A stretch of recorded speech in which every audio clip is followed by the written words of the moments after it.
Bienvenue dans cette vidéo de la chaîne Clio Capsule. Aujourd'hui, nous sommes en géographie, c'est le chapitre 3. Ce chapitre 3 aborde les milieux de la France et notamment la valorisation du territoire français.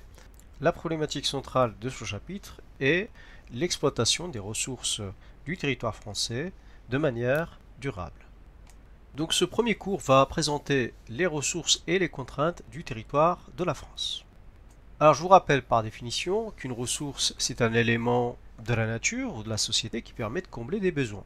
Des besoins naturels comme se nourrir ou des besoins sociaux comme l'éducation, les loisirs. Donc ici on s'intéresse uniquement aux ressources naturelles.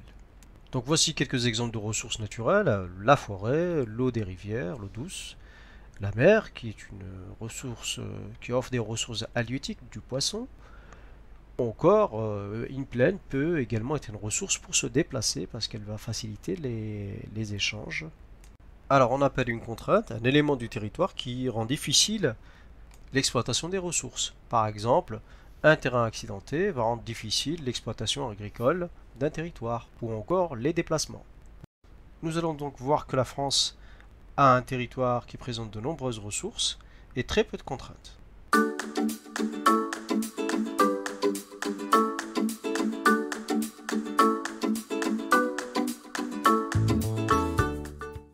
La France bénéficie d'une excellente situation géographique. Elle est située dans la zone tempérée nord, ce qui est très favorable à l'agriculture. Et à l'échelle européenne, elle est dans une situation très centrale, ce qui en fait un carrefour pour les échanges en Europe. Le pays bénéficie de deux façades maritimes, une façade maritime méditerranéenne et une façade atlantique, et tout cela est donc favorable aux échanges maritimes.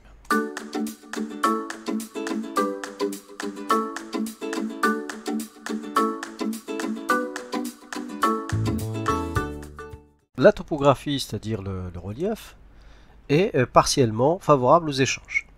La France de l'Ouest est composée essentiellement de plaines, ce qui facilite les déplacements, alors que la France de l'Est et du Sud-Est est composée plutôt de montagnes, ce qui complique les échanges.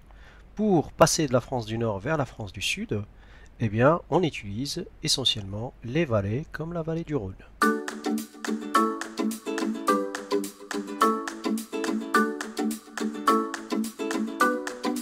La France est également un territoire mondialisé.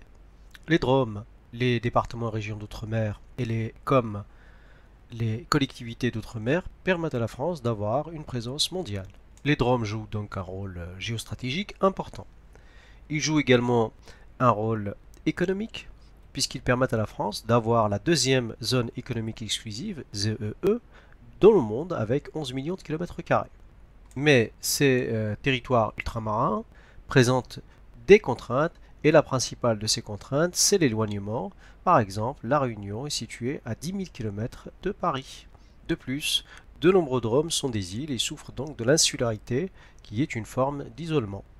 C'est le cas de la Guadeloupe, de la Martinique ou même de la Nouvelle-Calédonie.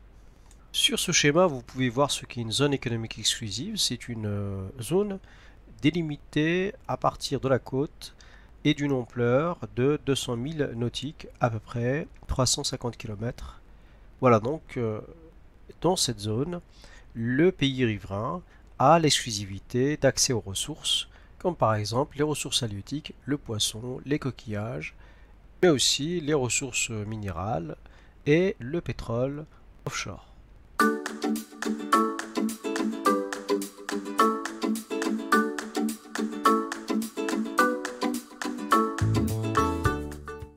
La France manque aussi d'un certain nombre de ressources, et notamment de ressources du sous-sol.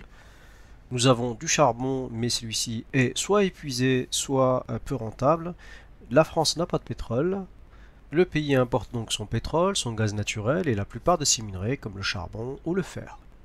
Au final, en conclusion, on peut dire que la France est un pays qui présente de nombreux atouts.